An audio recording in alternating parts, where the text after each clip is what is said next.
I discovered that the woman Rome called a witch and seductress was actually the only ruler who dared to play the political game of the empire with its own weapons, and almost won. Before we begin, let me know in the comments where you are watching this video from, so I can see how far it has reached.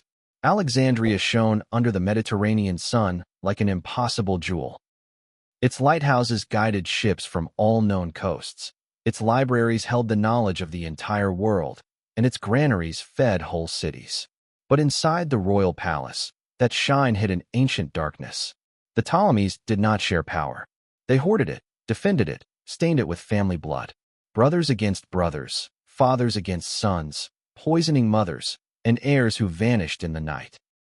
In that theater of betrayals, Cleopatra was born, in the year 69 before Christ, and from her first breath, she breathed the poisonous air of a court where weakness was a death sentence. Her father, Ptolemy XII, called Auletes the flutist, was not exactly a model of strength. He had bought his recognition from Rome with Egyptian gold, had fled his own people when they rebelled against him, and had returned only thanks to the Roman legions who reinstated him on the throne in exchange for more tribute, more concessions, more humiliation. Cleopatra watched all this. She saw how her father crawled before the Roman ambassadors, how he gave away fortunes to maintain a crown that weighed less every day. She then learned the most important lesson of her life. Egypt was no longer truly free. Rome had turned it into a disguised protectorate, a client kingdom that existed only because the time to devour it completely had not yet come. But Cleopatra was different from the princesses who preceded her. While her sisters entertained themselves with jewels and ceremonies, she devoured books. She spoke Egyptian, Greek, Hebrew, Aramaic, Syrian, Ethiopian, Persian, and probably Latin. She was the first Ptolemaic ruler in centuries to deign to speak the language of her Egyptian subjects, a brilliant political gesture that earned her loyalties that no other member of her Greek Macedonian family had achieved. She studied mathematics with the scholars of the library, debated philosophy with the academics of the museum, learned astronomy, medicine, and rhetoric. Her education was not ornamental. It was an arsenal. When Ptolemy XII died in the year 51 before Christ, he left the throne to Cleopatra, then 18 years old, and to her younger brother Ptolemy XIII, only 10 years old, with whom, according to tradition, she was supposed to marry. But the marriage was pure dynastic formality. Real power was contested, and the boy king's advisors had no intention of allowing a woman to rule Egypt. Pothinus the eunuch, Aquilas the general, and Theodotus the rhetorician formed a regency triumvirate that controlled the boy like a puppet and saw Cleopatra as an obstacle to eliminate. During the first months, Cleopatra tried to govern. She signed decrees with her name before her brothers, a revolutionary act proclaiming her superior authority. She made decisions without consulting the regents. She appeared alone at public ceremonies. But the court moved against her. The regents controlled the army, controlled the finances, controlled access to the young king. In the year 49 before Christ, barely 2 years after inheriting the throne, Cleopatra was expelled from Alexandria. She had to flee to the desert, take refuge on Egypt's eastern border, become an exile in her own kingdom. Anyone else would have accepted defeat, but Cleopatra had not learned to surrender. She began to gather an army. Mercenaries, Bedouins, loyal soldiers, anyone willing to follow a queen without a throne. She needed allies, resources, something that would change the balance of power. And then, like a gift from the gods or a curse of fate, Julius Caesar arrived in Egypt. Caesar was pursuing Pompey, his rival in the civil war draining Rome. Pompey had fled to Egypt seeking refuge, trusting old alliances with the Ptolemaic court. But Ptolemy XIII's regents, believing they would gain Caesar's favor, assassinated Pompey as soon as he touched Egyptian soil and presented his head to the Roman general as a welcoming gift. Caesar, according to historians, wept upon seeing the head of his former ally and son-in-law, not out of sentimentality, but because those clumsy advisors had just deprived him of the political pleasure of publicly pardoning Pompey, a gesture of clemency that would have strengthened his image. The regents thought they had done him a favor. They had proven to be cheap and unreliable murderers.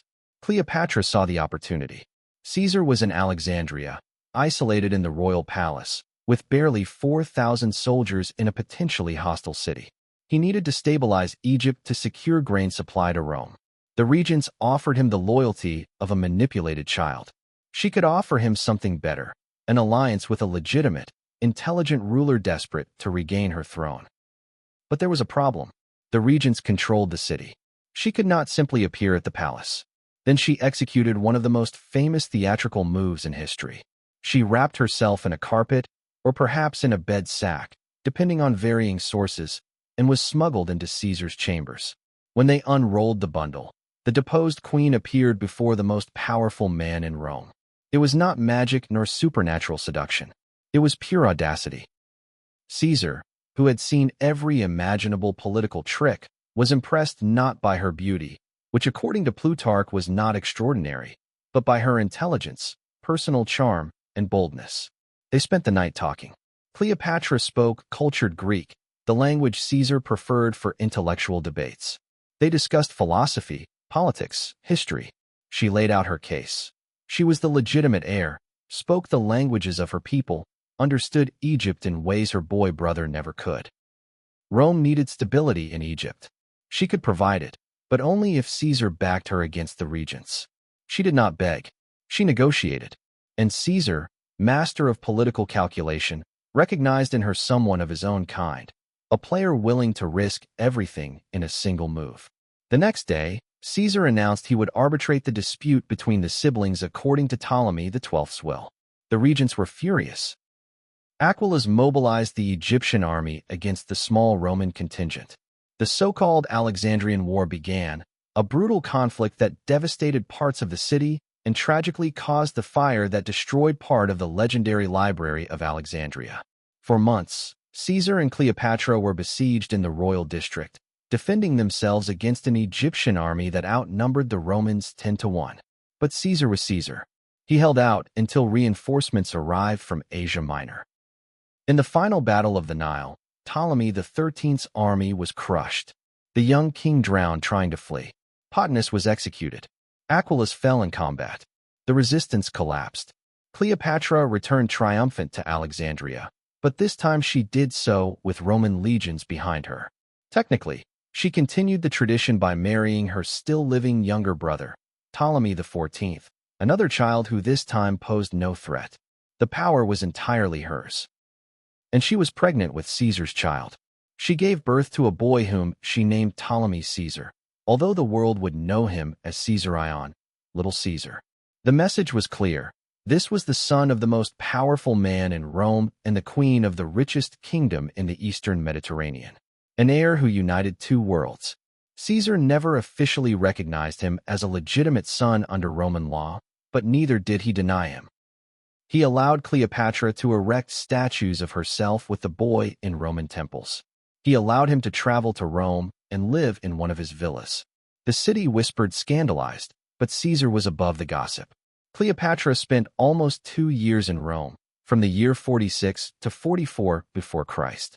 She observed the heart of Roman power, learned its mechanisms, its weaknesses, its ambitions. She saw how Caesar accumulated honors, how the Senate granted him titles bordering on monarchy without officially crossing that line Rome detested. She also saw growing resentment among traditional senators, the fear that Caesar would become king, a cursed word in a republic that had expelled its monarchs 5 centuries earlier. Then, on the Ides of March in the year 44 before Christ, 23 senators plunged their daggers into Caesar. They assassinated him at the foot of Pompey's statue, in the name of Republican freedom. The man who had conquered Gaul, defeated Pompey, crossed the Rubicon, and reformed Rome died bleeding on the Senate floor. Cleopatra lost her most powerful ally. Worse yet, she was trapped in Rome while the city tore itself apart between factions. As soon as she could, she returned to Egypt with Caesarion. The Roman window had closed violently. During the following 2 years, Egypt returned to uncertainty. Rome plunged into another civil war, this time between Caesar's assassins led by Brutus and Cassius, and Caesar's political heirs, Mark Antony and Octavian, the young great-nephew adopted by Caesar in his will. Both sides tried to extract resources from Egypt. Cleopatra played both sides, sending minimal aid to each faction, waiting to see who survived. It was the only game possible for a client kingdom. Never fully commit until knowing who will win. Caesar's heirs won. In the Battle of Philippi in the year 42 before Christ, Brutus and Cassius were defeated. They committed suicide rather than be captured. The Roman world was divided between Antony, who took the prosperous east, and Octavian, who held the more unstable west and Italy itself. Lepidus, the third member of the triumvirate, received Africa but was soon marginalized. Mark Antony summoned Cleopatra to meet him in Tarsus, the city of Cilicia, in the year 41 before Christ. He summoned her as if she were a subordinate. She transformed the summons into political theater. She sailed down the Cydnus River in a golden barge with purple sails, rowers dressed as sea nymphs, exotic perfumes burning in censers, music floating over the water. She appeared disguised as Aphrodite, goddess of love, while Antony presented himself as Dionysus, god of wine. But beneath the spectacle was calculation. Cleopatra showed that Egypt was not a poor and desperate kingdom. It was rich, sophisticated, able to finance Antony's ambitions in the East. Antony needed money. His campaigns against the Parthians required funds Rome could not fully provide. Cleopatra had those funds, but she demanded something in return. Recognition of Caesarion as Caesar's legitimate son, elimination of rivals threatening her throne, territorial concessions that restored the old Ptolemaic borders. They negotiated as equals. And yes, they became lovers, but reducing their relationship to romance misses the point. It was a strategic alliance between two people who needed each other. Antony spent the winter in Alexandria. Later propaganda would portray him as a Roman general enchanted, abandoning his duties for Eastern pleasures. The reality was more complex. Antony consolidated the East, secured alliances, planned campaigns. Cleopatra provided resources and territorial knowledge. They had twins, Alexander Helios and Cleopatra Selene, in the year 40 before Christ. But Antony eventually returned to Rome, where he even married Octavia, Octavian's sister, to seal a political alliance with his rival.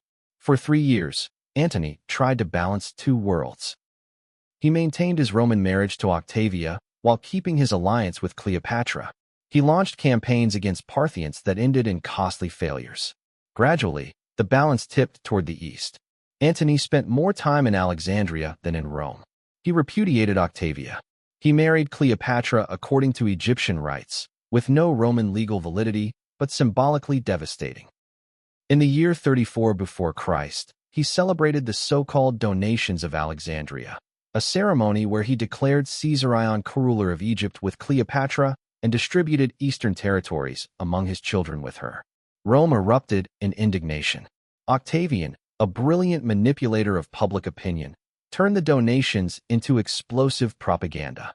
Antony was giving away Roman territories to a foreign queen. He was raising half-Egyptian children to govern Roman provinces. He had abandoned his legitimate Roman wife for an Eastern witch.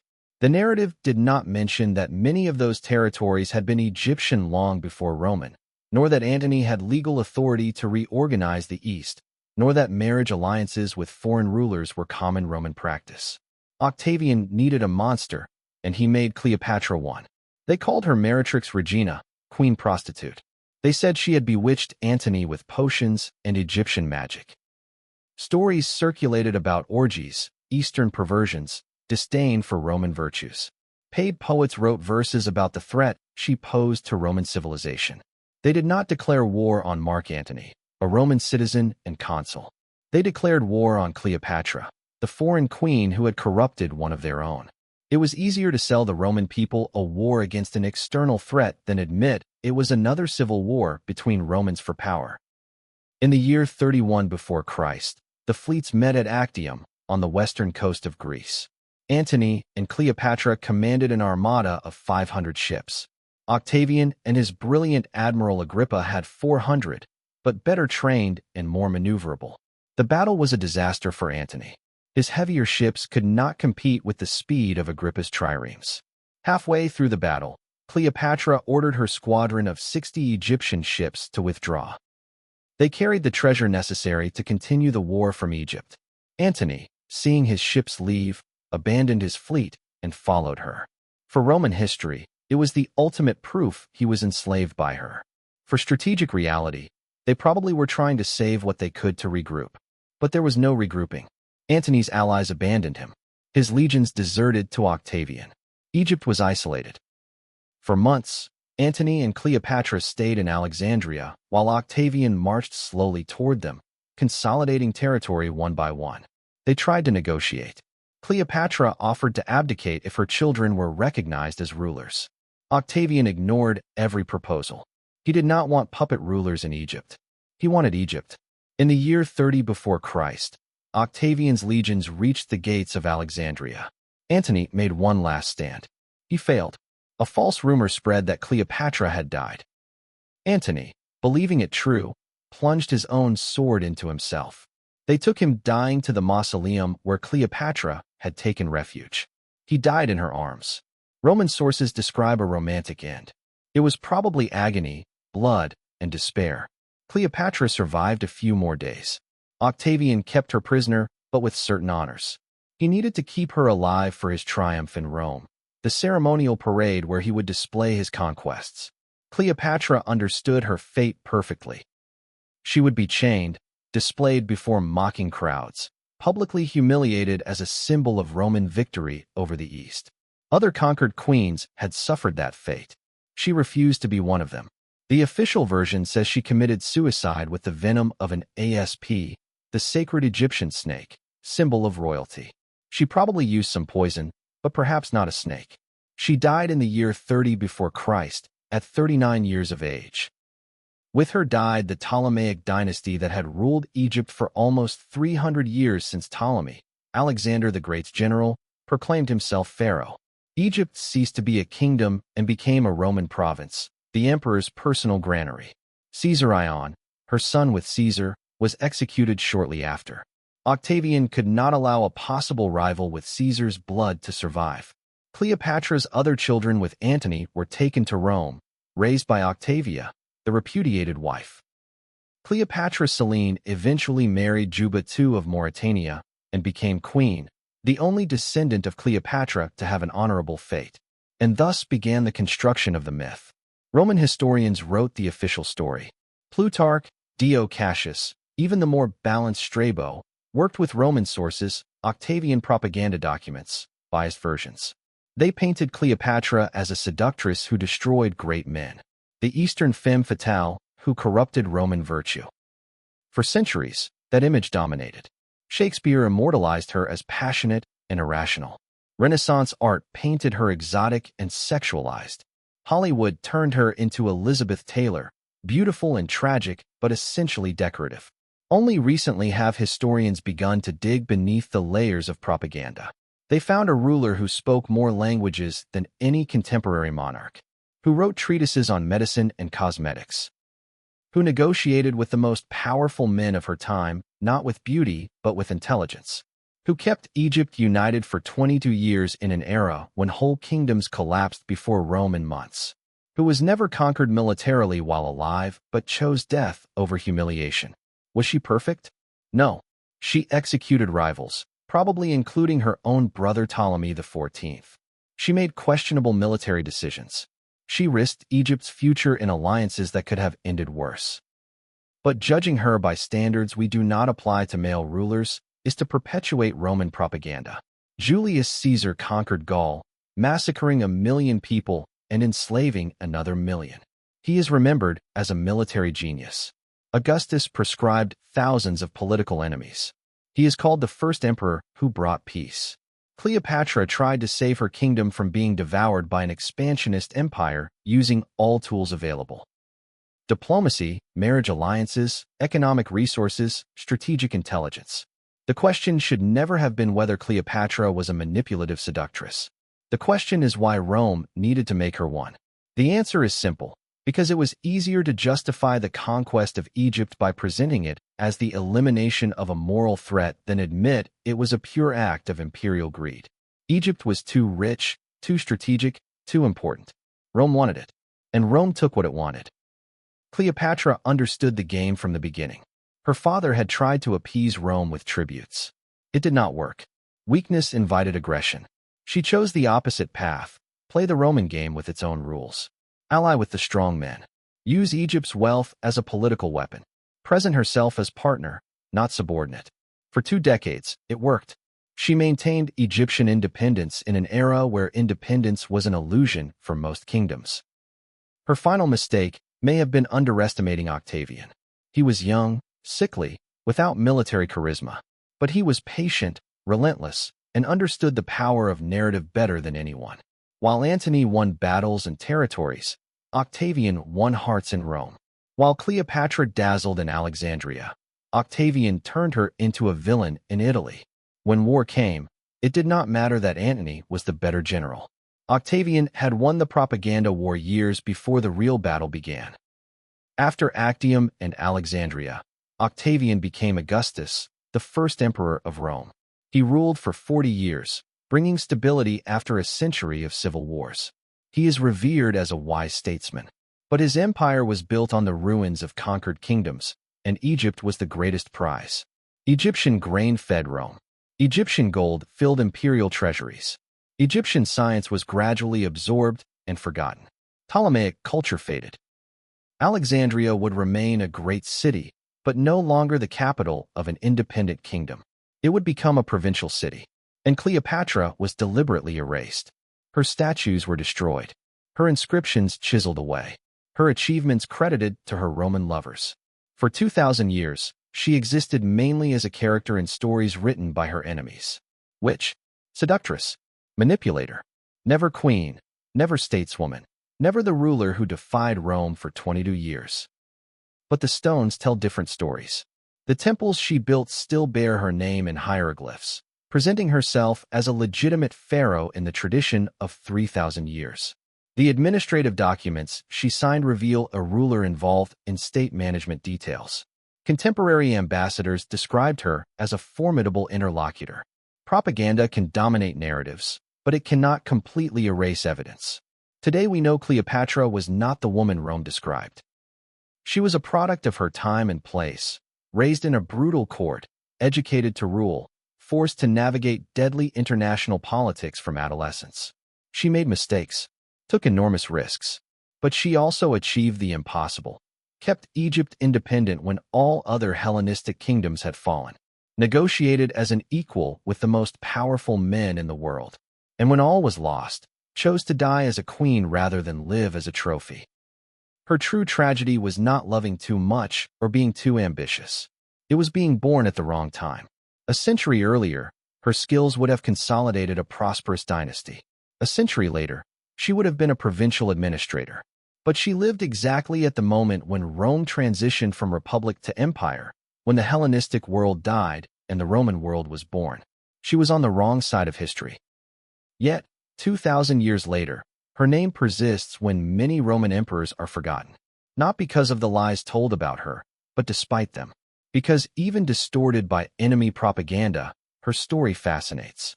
The last queen of Egypt. The woman who defied Rome. The ruler who almost changed the course of history. Perhaps that is her final revenge against those who tried to erase her. They couldn't, and they never will.